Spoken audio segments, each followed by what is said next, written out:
यह कहानी एक वफादार नौकर गोपाल की है जो अपने मालिक के प्रति निस्वार्थ भक्ति रखता है। हालांकि परिस्थितियां उसे एक कठिन परीक्षा में डाल देती हैं, जिससे उसे बहुत बड़ी सीख मिलती है। एक छोटे से गांव में सुरेश नाम का लड़का रहता था।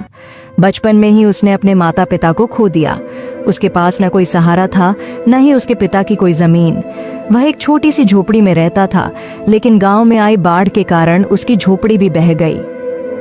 गांव के जमींदार धर्मदास बहुत दयालु व्यक्ति थे। उन्होंने सुरेश पर दया कर उसे अपने यहाँ काम पर रख लिया और रहने के लिए एक झोपड़ी दे दी। समय बीतता गया और सुरेश बड़ा हो गया। अब वह पूरी लगन से जमींदार के यहाँ काम करता था और जमींदार भी उस पर बहुत भरोसा करने लगे थे। एक दिन जमींदार ने सुरेश से कहा, बेटा, तुम अब शादी क्यों नहीं कर लेते? अब तुम्हारी शादी की उम्र हो गई है। तुम्हारी पत्नी आएगी तो तुम्हारे कई कामों में हाथ बौंटाएगी। मैं चाहता हूँ कि मेरे जीते जी तुम्हारी शादी हो जाती। क्या जाने कब भगवान का बुलावा आ जाए। सुरेश बोला, मालिक, ऐसा क्यों कह रहे हो? मेरे लिए आप ही सब कुछ हैं। आप जैसा उचित समझे मैं वही करूंगा। जमींदार बोले, मेरी नजर में तुम्हारे लिए एक बहुत अच्छी लड़की है।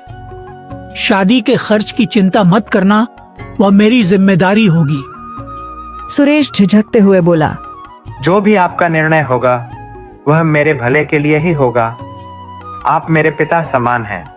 धर्मदास का बेटा विक्रम यह सब सुन लेता है और गुस्से में अपने पिता के पास आता है। पिताजी, ये आप क्या कर रहे हैं? सुरेश हमारा नौकर है और आप उसकी शादी का खर्च क्यों उठा रहे हैं? धर्मदास ने सख्ती से जवाब दिया, वह मेरा नौकर नहीं, बेटे जैसा है। विक्रम चिढ़कर बोला, आप मेरे पिताजी हैं या उसके? धर्मदास नाराज होकर बोले, जब मैं बीमार था तब कहाँ गया था तुम्हारा अपनापन? तब सुरेश ने मेरी कितनी सेवा की थी। वह दिन रात मेरी देखभाल करता था और तुम अपने शौक में मस्त रहते थे। तुम मुझे मत सिखाओ कि कौन अपना है और कौन पराया। विक्रम और भी गुस्से में आ गया। उसने सोचा कि उसे सुरेश को रास्ते से हटाना होगा। विक्रम नशे और जुए की लत में डूबा हुआ था। एक दिन उसने अपने पिता से 10,000 रुपए मांगे, लेकिन जब जमींदार ने उसे पैसे देने से इनकार कर दिया तो वह भड़क उठा। विक्रम ने सोचा, अब मैं देखता हूँ कि मुझे पैसे कैसे नहीं मिलते। वह चोरी की योजना बनाने लगा। अगले दिन जमींदार की तिजोरी से 20,000 रुपए गायब हो गए। पूरे घर में हड़कंप मच गया। विक्रम मौके का फायदा उठाकर बोला, पिताजी, चोर और कौन हो सकता है? सुरेश ही होगा। सुरेश हैरान रह गया। उसने सफाई दी, मालिक, मैं ऐसा नहीं कर सकता। आप पर मेरा पूरा जीवन समर्पित है। लेकिन विक्रम ने उसे झूठा ठहराते हुए उसके घर की तलाशी की मांग कर दी। जमींदार ने पहले विक्रम के कमरे की तलाशी ली, लेकिन वहां कुछ नहीं मिला। फिर सुरेश की झोपड़ी की तलाशी ली गई और वहां से पैसे मिल गए। सुरेश स्तब्ध रह गया। यह कैसे हो सकता है? यह किसी की साजिश है। जमींदार का भरोसा टूट गया। विक्रम बोला, देख लिया पिताजी, अब पता चला कि कौन सच्चा है और कौन झूठा। धर्मदास को बहुत बड़ा झटका लगा।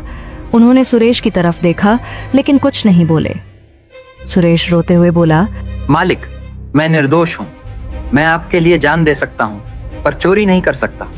धर्मदास ने गहरी सांस ली और कहा, मुझे अब कुछ नहीं कहना, तुम यहाँ से चले जाओ। सुरेश वहां से दुखी होकर चला गया। लेकिन गांव के एक बुजुर्ग ने यह सब देख लिया था। उन्होंने जमींदार को बताया कि उन्होंने आधी रात को विक्रम को चुपके से पैसे छुपाते देखा था। धर्मदास को जब यह सच पता चला तो उन्हें बहुत पछतावा हुआ। उन्होंने तुरंत सुरेश को बुलाया और गले से लगा लिया। बेटा, मुझसे बहुत बड़ी गलती हो गई। मैं तुम पर भरोसा नहीं कर सका। विक्रम ही असली चोर है। सुरेश की आंखों में आंसू थे, लेकिन उसने जमींदार से कहा, मालिक, आपको दोषी महसूस करने की जरूरत नहीं। आपके लिए तो मैं जान भी दे सकता हूँ। धर्मदास ने विक्रम को घर से निकाल दिया और उसे अपनी गलती सुधारने का आदेश दिया। विक्रम का झूठ उजागर हो चुका था। गांव के लोग जमींदार के फैसले की सराहना करने लगे। सुरेश को फिर से जमींदार ने अपने साथ रख लिया और उसे अपना उत्तराधिकारी बना लिया। इंसान की असली पहचान उसके कर्मों से होती है, न कि उसकी संपत्ति से।